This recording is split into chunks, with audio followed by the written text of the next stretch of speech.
بسم اللہ الرحمن الرحیم۔ حضرت یحییٰ علیہ السلام حضرت عیسیٰ علیہ السلام کے رشتے میں ماموں لگتے ہیں، کیونکہ حضرت یحییٰ علیہ السلام حضرت عیسیٰ علیہ السلام کی والدہ حضرت مریم علیہ السلام کے خالہ زاد بھائی ہیں۔ دونوں پیغمبر ہم عصر ہم زمانہ ہیں، لیکن دونوں کے مزاج میں بڑا فرق تھا۔ حضرت عیسیٰ علیہ السلام کثیر التبسم تھے، اکثر مسکراتے رہتے تھے، جبکہ حضرت یحییٰ علیہ السلام کے مزاج میں رونا زیادہ تھا، آپ کثیر البکا تھے، اکثر روتے رہتے تھے۔ ان دونوں پیغمبروں کے متعلق حضرت تھانوی رحمہ اللہ نے ایک واقعہ تحریر فرمایا ہے۔ حضرت تھانوی رحمہ اللہ فرماتے ہیں کہ ایک دفعہ ان دونوں پیغمبروں کی ملاقات ہوئی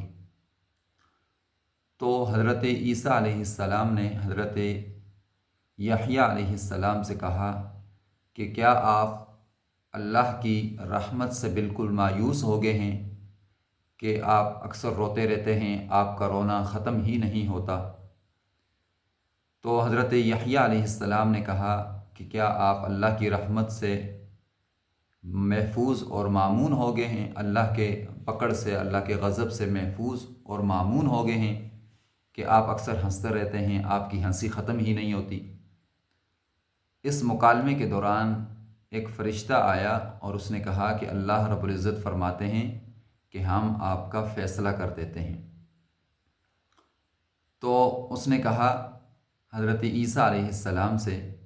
کہ آپ جلوت میں لوگوں کے سامنے تو ایسے ہی رہا کریں جیسا کہ اب ہیں، مسکراتے رہا کریں، لیکن خلوت میں، تنہائی میں حضرت یحییٰ علیہ السلام کی طرح رویا کریں اور اللہ کے سامنے زاری کیا کریں۔ اور حضرت یحییٰ علیہ السلام سے کہا کہ آپ خلوت میں، تنہائی میں تو ایسے ہی رہا کریں جیسے کہ اب ہیں، یعنی خوب اللہ کے سامنے رویا کریں، لیکن جلوت میں لوگوں کے سامنے حضرت عیسیٰ علیہ السلام کی طرح مسکرایا کریں، ہنسا کریں، تاکہ اللہ کی مخلوق کو اللہ سے مایوسی نہ ہو، نہ امیدی نہ ہو کہ اگر ہمارے پیغمبر کا یہ حال ہے، اس قدر روتے ہیں، اس قدر ڈرتے ہیں، تو میری مخلوق جو ہے وہ مایوس ہو جائے گی۔ تاکہ لوگوں کو اللہ سے مایوسی نہ ہو تو آپ تنہائی میں چاہے روئیں، لیکن جلوت میں لوگوں کے سامنے مسکرایا کریں۔ تو ہمارے لیے اس میں تعلیم ہے کہ ہم لوگوں کے سامنے تو مسکراتے ہوئے چہرے کے ساتھ پیش آئیں، لیکن خلوت میں خوب اللہ سے روئیں، گڑ گڑائیں اور اللہ سے معافی مانگیں۔